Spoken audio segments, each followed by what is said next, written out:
Vous aimeriez commencer à faire du camping, mais vous ne savez pas comment choisir votre tente? La vidéo de cette semaine est pour vous.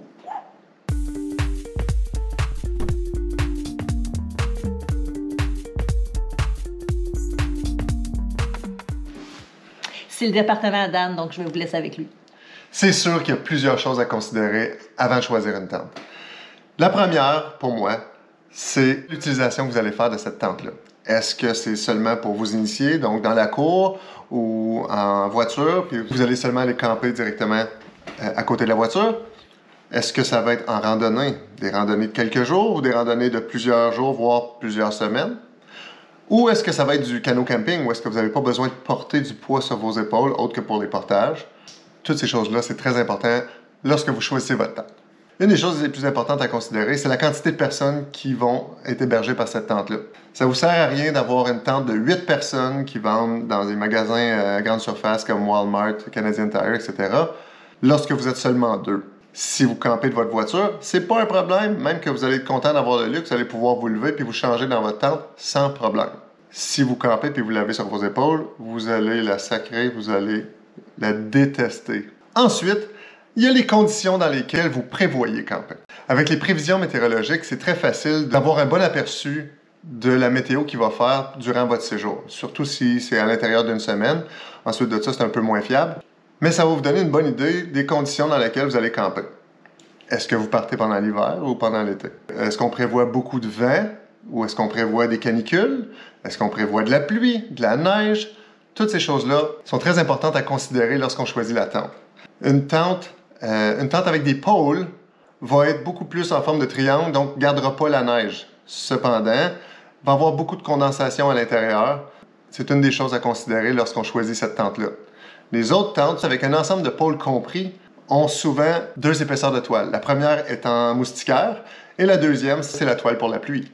La condensation va aller se déposer à l'extérieur de la tente et non à l'intérieur, donc vous n'allez jamais être en contact avec la condensation. Est-ce qu'il va y avoir des moustiques si vous en allez dans un environnement où est-ce qu'il va y avoir des moustiques ou des petites bestioles? Bien, avoir une tente qui est complètement fermée, c'est pas juste important, c'est primordial. On a déjà eu des occasions où est-ce qu'il y avait des milliers de maringouins, des mouches noires, des brûlots. On a eu des occasions où est-ce qu'il y avait des ratons laveurs qui essayaient de rentrer dans la tente. Très content d'avoir une tente qui était fermée cette fois-là. L'hiver, moins un problème, même que c'est un avantage de ne pas avoir un fond, parce que l'hiver, on propose de creuser un chenil au milieu de la tente pour que l'air froid qui descend aille plus bas que où est-ce que vous dormez. Un petit truc. Ensuite, il y a le poids. Bien, si vous planifiez porter cette tente-là pendant longtemps, bien, le poids est très important. La taille aussi. La taille, une fois qu'elle est fermée, pour la mettre dans votre sac. Puis la taille de la tente comme telle, soit pour vous héberger et abriter tout votre matériel. Ensuite de ça, est-ce que vous êtes dans un endroit où est-ce que c'est facile de trouver un endroit plat pour pouvoir mettre une tente, peu importe sa taille, ou est-ce que vous êtes tassé soit entre des arbres ou des rochers, puis ça va être difficile d'avoir un endroit plat qui va être suffisamment grand pour héberger votre tente. Des choses à considérer. La taille aussi est importante lorsque ça vient le temps de chauffer la tente. Si vous y allez à l'automne, tard à l'automne, tôt au printemps ou même à l'hiver, une tente qui est plus basse va être plus facile à garder chaude qu'une tente qui est très grande. En parlant de taille, si vous êtes des gens qui aiment bouger quand vous dormez, peut-être une tente un petit peu plus grande. Si vous êtes des gens qui sont claustrophobes, peut-être une tente un petit peu plus haute et plus grande. Une autre chose à considérer.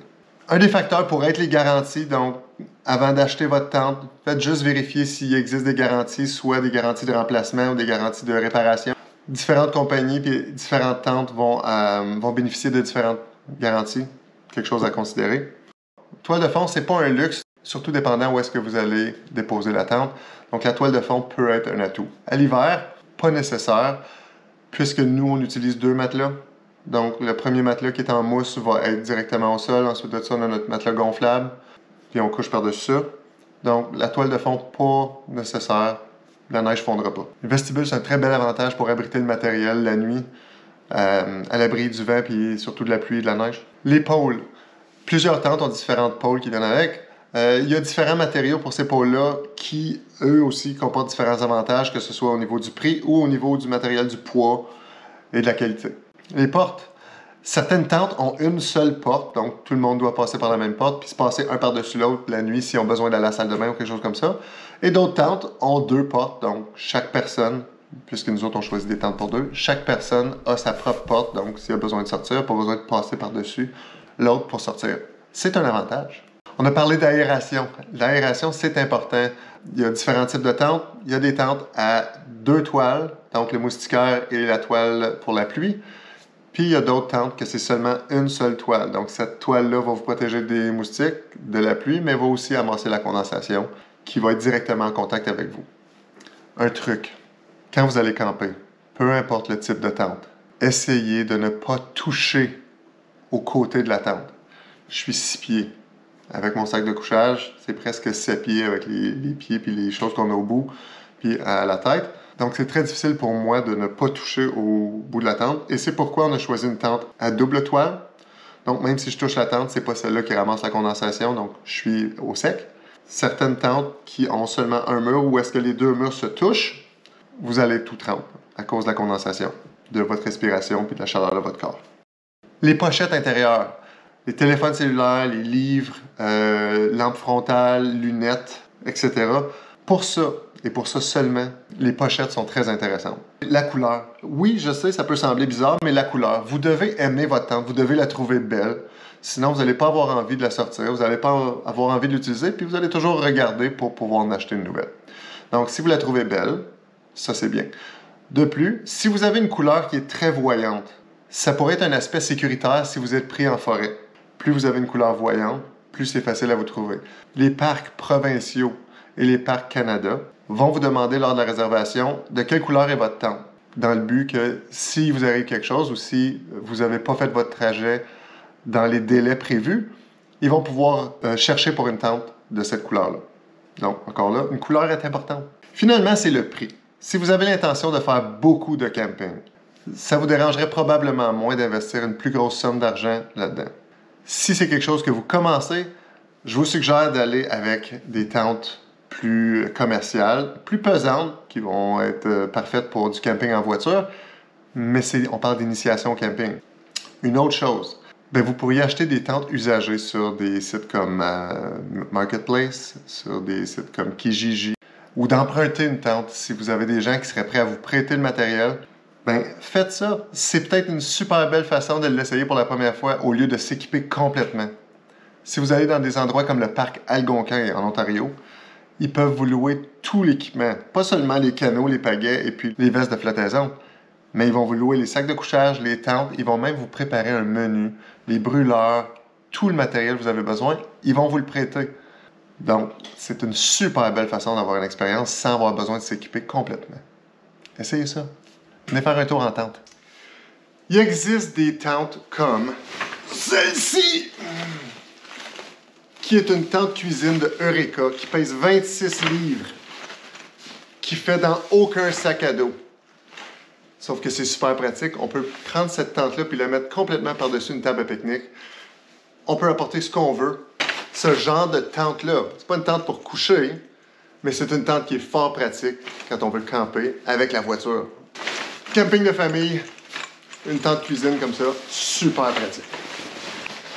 Il existe des tentes comme celle-ci, du type Coleman ou n'importe quoi qui est vendu dans des magasins grande surface, qui n'est pas nécessairement pour des campeurs aguerris, mais très fonctionnel pour quiconque veut commencer dans le camping. Beaucoup plus pesant, beaucoup plus gros. Cette tente-là pèse 16 à 17 livres. Très gros pour un sac à dos, avec des tiges en fibre de verre, beaucoup plus pesant. C'est des tiges qui se brisent plus facilement. Donc, encore là, super pour le camping en voiture et en famille, pour initier au camping, mais pas tout à fait une tente de randonnée. Donc, pour nous, c'est pas ce qu'on a besoin. Voici les tentes que nous considérons. J'ai commencé avec la Tarn 3 de MEC, Mountain Equipment Co-op. C'est une tente que je me suis achetée quand j'avais 16 ans. C'était mon joyau. J'en étais très fier. La preuve, c'est qu'à 43 ans aujourd'hui, elle est encore en parfaite condition. Je l'adore. C'est une tente très près de mon cœur. Sauf qu'elle a des limites. Cette tente-là est super bonne, mais est quand même assez pesante. C'est une tente qui est assez grande. Selon l'information de cette tente-là, c'est une 2 personnes et demie. On n'a jamais apporté une demi-personne camper avec nous. C'était soit une 3 personnes ou une 2 personnes. À 3 personnes, est un peu tassé, mais à 2 personnes, c'est parfait, même que c'est très spacieux. C'est une tente que j'avais payée à l'époque 170 $ plus taxes. Donc, c'est très, très, très raisonnable. Il y a des pôles en aluminium qui sont beaucoup plus légères, 3 pôles. Un grand vestibule. Le poids est de 7,5 livres ou 3,4 kg. Donc, c'est quand même assez pesant, surtout si on parle d'une randonnée plus longue. Puis, comme vous pouvez voir, la taille est à peu près de 20 litres. Donc, dans un sac de 40 litres, elle occupe la moitié de l'espace. C'est également une tente 3 saisons. La deuxième tente que nous avons, vous l'avez vu souvent dans nos vidéos, c'est la MSR Hubba pour 2 personnes. On adore cette tente-là. C'est un gros coup de cœur parce qu'elle nous a accompagnés dans tous nos voyages des derniers 3 à 4 ans. Beaucoup plus légère, à 3 livres et quart ou 1,5 kg, beaucoup plus légère que la tente de Mec. Beaucoup plus petite, à 14 litres d'espace. Beaucoup plus dispendieuse, par exemple, c'est une tente de 700 $ plus taxes. De plus, on a acheté la bâche de fond qui va exactement avec celle-là. Et on a acheté la Gear Shed, qui est un vestibule beaucoup plus grand qui nous permet de mettre nos sacs et toutes sortes de choses à l'abri des intempéries. C'est quelque chose que les autres tentes n'ont pas. C'est un bel outil. Je réalise cependant aujourd'hui que c'était peut-être un petit luxe de ma part d'essayer ça. Néanmoins, je l'aime beaucoup, beaucoup, beaucoup. Elle a seulement une pôle qui est combinée, mais c'est comme un transformeur, là. Il y a plein de tiges qui sortent de partout. C'est aussi une tente 3 saisons. Elle occupe une plus petite surface, donc c'est plus facile de trouver un espace pour mettre celle-ci que mettre l'autre. Elle fait seulement 2,7 mètres carrés ou 29 pieds carrés. Donc elle occupe moins de place. La hauteur, c'est 1 mètre. Elle a 2 petits vestibules, mais donc on a chacun nos portes et chacun nos vestibules. Lorsque moi et Andréane, on la prend. C'est certain que le prix est pas mal plus exorbitant. À 700 $ pour la tente, 80 $ pour la bâche de fond, et puis 285 $ pour l'extension, la Gear Shed. C'est au-dessus de 1000 $ pour cet ensemble. C'est une excellente tente. On n'a aucun reproche pour celle-là. On l'adore. Notre dernière édition en termes de tente m'excite énormément. Plusieurs années qu'on en voit quand on va faire nos randonnées, puis je les vois en ligne, ou quand on regarde sur YouTube, on a des randonneurs qu'on suit.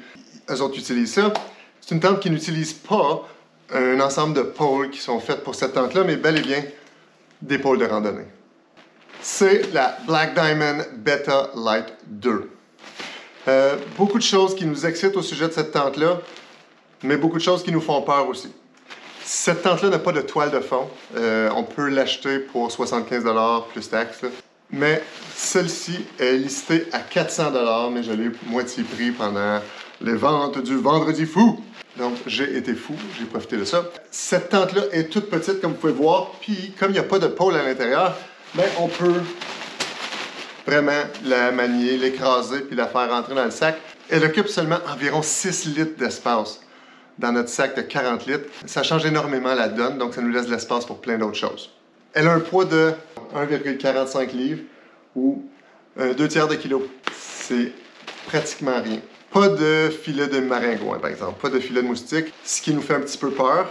2 portes, aucun vestibule parce qu'il n'y a pas des différentes sections à l'intérieur, mais il y a suffisamment de place à l'intérieur de celle-là pour qu'on puisse mettre nos sacs, nos bottes, nos souliers, ces choses-là.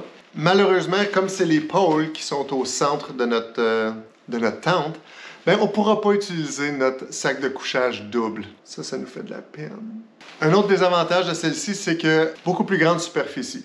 On met la toile par terre, on met les piquets de coin, on met nos pôles, ensuite de ça, on resserre le tout. Mais ça fait une superficie ou une surface de 5 mètres carrés, donc qui est quand même très grand. C'est un avantage pour mettre tout notre équipement, mais c'est un désavantage lorsque ça vient le temps de trouver un site plat qui va pouvoir accommoder une tente grosse comme celle-là.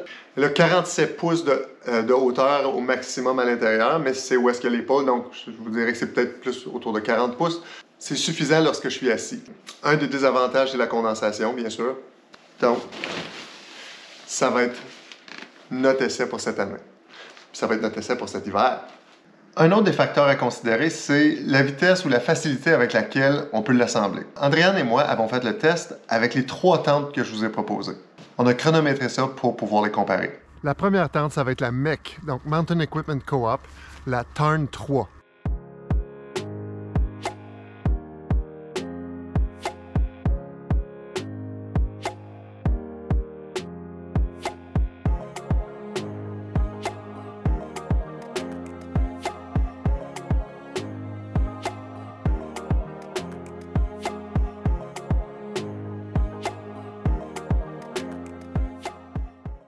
Pour la tente mec, 5 minutes 36.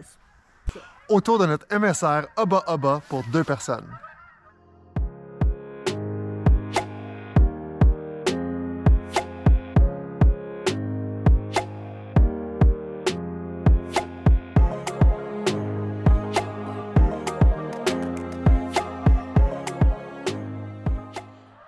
Pour la tente MSR, 4 minutes 5.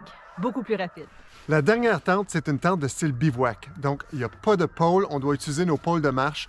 Dedans, c'est la Black Diamond Beta Light, 2 personnes.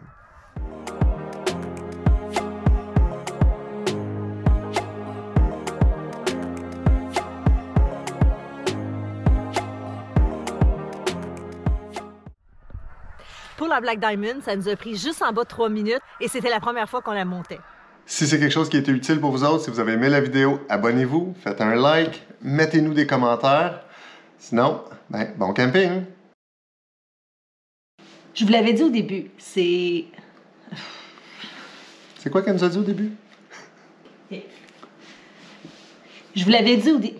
Tabarouette, c'est de la misère, OK. Qu'est-ce qu'elle a, ma barouette? OK. Merci. Bienvenue. Bienvenue. Je vais tomber. Désolé, j'ai un rhume. Bonne chance. Vous allez frapper un roule. Vous allez être confortable. Ça va bien aller. Je pense pas moi non plus. Ici. Non, mais je sais pas quoi. C'est belle. Je sais pas.